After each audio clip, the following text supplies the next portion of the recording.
আমি সুকান্ত। আজ আমি তোমাদের রায়মার্টিন প্রশ্নবিচিত্রা থেকে সপ্তম শ্রেণীর ভূগোলের 3 নম্বর মডেল সেটটি সলভ করে দেখাবো। ফার্স্ট ইউনিট টেস্ট 3 নম্বর মডেল সেট। তো চলো শুরু করা যাক। দেখো 1 নম্বর, উত্তর অয়নান্ত দিবস দেখা যায় 22শে ডিসেম্বর। 2 নম্বর, পৃথিবীর অনুসুর অবস্থানের দিকটি হলো 3রা জানুয়ারি, দিনটি হলো 3রা জানুয়ারি। 3 নম্বর, 1 ডিগ্রি দ্রাঘিমার পার্থক্যে সময়ের পার্থক্য হয় 4 মিনিট। আচ্ছা, তারপরে দেখো 4 নম্বর, অক্ষরেখার পরিধি মেরুর দিকে ক্রমশ কমতে থাকে। 5 নম্বর, বায়ুর স্বাভাবিক গড় চাপ হলো 980 মিলিবার। 6 নম্বর, জাপানের সবচেয়ে বড় দ্বীপটি হলো হনসু দ্বীপ। তারপরে 2-1 নম্বর, পৃথিবীর আবর্তন বেগ শূন্য হয় কোথায়? মেরুতে। 2 নম্বর, সত্য বা মিথ্যা লেখো। 22শে জুলাই সূর্য থেকে পৃথিবীর দূরত্ব সবচেয়ে বেশি হয়। এটা ভুল হবে, হচ্ছে 4ঠা জুলাই হবে। 4ঠা জুলাই হয় 15,20,00,000 কিমি সূর্য থেকে পৃথিবীর দূরত্ব। আচ্ছা, তারপর 3 নম্বর, শূন্যস্থান পূরণ করো। গ্রিনিচ সময়ের সঙ্গে ভারতের প্রমাণ সময়ের পার্থক্য 5.5 ঘন্টা। তারপরে দেখো 4 নম্বর, শীতল অঞ্চলে কী প্রকারের বায়ুচাপ দেখা যায়? উচ্চচাপ। তারপরে দেখো বায়ুর চাপমাপক যন্ত্রের নাম কি? ব্যারোমিটার। আচ্ছা, 6 নম্বর, দেখো বিশ্বের বৃহত্তম সামুদ্রিক তৈলখনিটির নাম হচ্ছে সাফানিয়া। তারপরে দেখো 3-1 নম্বর, মুক্তিবেগ কাকে বলে? দেখো 24 পেজের 6 নম্বর কোশ্চেন, মুক্তিবেগ এখান থেকে পড়বে। তারপরে দেখো অধিবর্ষ বলতে কি বোঝো? 14 পেজের 3 নম্বর কোশ্চেন, অধিবর্ষ বলতে কি বোঝো? এখান থেকে পড়বে। 3 নম্বর, প্রমাণ দাঘিমা কাকে বলে? 56 পেজের 21 নম্বর কোশ্চেন, প্রমাণ দাঘিমা কাকে বলে? এখান থেকে পড়বে। আচ্ছা, এশিয়ার 2টি উত্তর বাহিনী নদী হচ্ছে ওব, ইনিসি, ও 2টি পূর্ব বাহিনী নদীর নাম হচ্ছে ইয়াংসি আর সিকিয়াং। ইয়াংসি বানান হর্ষই অন্তস্থ একার অনেশ্বর দন্তসহস্যি, আর সিকিয়াং দন্তসহস্যি কয়হস্যি অন্তস্থ একার অনেশ্বর। আচ্ছা, তারপরে দেখো 4-1 নম্বর, অক্ষরেখা ও দ্রাঘিমা রেখার পার্থক্য লেখো। 47 পেজের 1 নম্বর কোশ্চেন, আগের সেটগুলোতে অনেকবার দেখিয়ে দিয়েছি। 2 নম্বর, দেখো ভূমির উষ্ণতার সঙ্গে বায়ুচাপের সম্পর্ক ব্যাখ্যা করো। দেখো 71 পেজ 3 নম্বর কোশ্চেন, এখান থেকে লিখবে।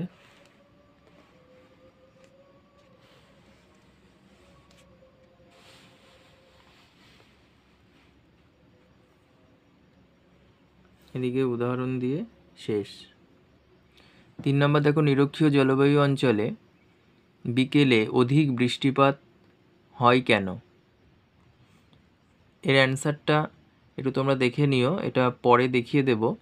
আচ্ছা, তারপরে দেখো, আচ্ছা এই অ্যান্সারটা, এই যে নিরক্ষীয় জলবায়ু অঞ্চলে বিকেলের দিকে অধিক বৃষ্টিপাত হয় কেন, এখান থেকে একটু বলতে পারো। দেখো এই যে এশিয়ার দক্ষিণ ও দক্ষিণ পূর্বাংশে নিরক্ষীয় জলবায়ু দেখা যায়। এখানে সারা বছর সূর্যরশ্মি লম্বভাবে পড়ে, উষ্ণতা বেশি হয় এবং প্রায় প্রতিদিনই বিকেলের দিকে প্রচুর পরিচলন বৃষ্টিপাত হয় এবং আর্দ্রতা অধিক থাকে। বার্ষিক গড় বৃষ্টিপাতের পরিমাণ 200 থেকে 250 সেন্টিমিটার। আচ্ছা, তারপরে দেখো 4 নম্বর, পৃথিবীর আবর্তন গতির জন্য কিভাবে বায়ুর চাপের পার্থক্য ঘটে তা ব্যাখ্যা করো। 76 পেজের 13 নম্বর কোশ্চেন, পৃথিবীর আবর্তন গতির সঙ্গে বায়ুচাপের সম্পর্ক সংক্ষেপে লেখো। আচ্ছা, 5-1 নম্বর, পৃথিবীতে দিনরাত্রির দৈর্ঘ্যের হ্রাস বৃদ্ধি কিভাবে ঘটে? দেখো 13 পেজের 7 নম্বর কোশ্চেন, এখান থেকে পড়বে।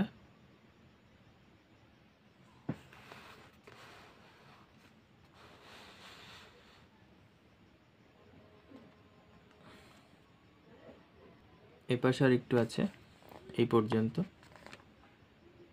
তারপরে 2 নম্বর, এশিয়ার উষ্ণমরু ও ভূমধ্যসাগরীয় জলবায়ুর বৈশিষ্ট্য, স্বাভাবিক উদ্ভিদের বর্ণনা। দেখো প্রথমেই পাবে 228 পেজের 5 নম্বরে পেয়ে যাবে 5 নম্বর পয়েন্টে উষ্ণমরু জলবায়ু অঞ্চলের বৈশিষ্ট্য। এই যে বৈশিষ্ট্যগুলো দেওয়া আছে এখানে।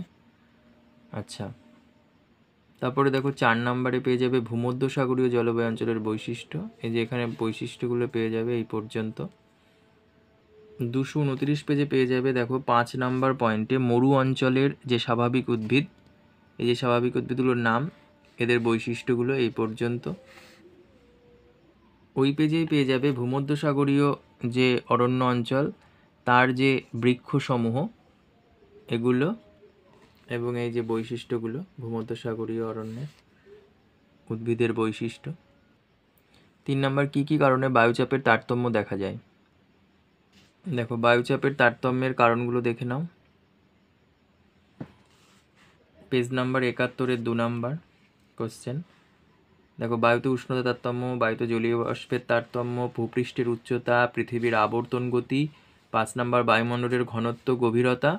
6 নাম্বার সমুদ্র স্থলভাগের বিন্যাস। 7 নাম্বার অভিকর্ষজ টান। তারপরে দেখো 4 নাম্বার বলছে এশিয়ার উত্তরবাহিনী নদীগুলির উৎস, মোহনা ও বৈশিষ্ট্য লেখো। পাঠ্য বই 88 পেজে পেয়ে যাবে। দেখো 88 পেজে ওব নদী, উৎস হচ্ছে আলতাই পর্বত, নদীর দৈর্ঘ্য 3650, মোহনা ওব সাগর। ইনিসি নদী, উৎস হচ্ছে সায়ান পর্বত, দৈর্ঘ্য 3438 কিমি, মোহনা ইনিসি উপসাগর।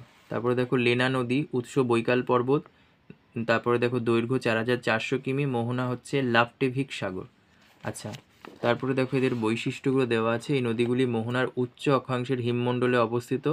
বছরে 8 থেকে 9 মাস বরফে ঢাকা থাকে। শরৎ ও বসন্তকাল পার্বত্য অঞ্চলে বেশি বৃষ্টি হলে এই জল নদী মোহনায় বরফে বাধা পেয়ে বন্যা সৃষ্টি করে। নদীগুলি যাতায়াতের অনুপযোগী। 3 নম্বর নদী উপত্যকা জনবিরল। 4 নম্বর নদী অববাহিকায় একাধিক জলভূমি দেখা যায়। নমস্কার।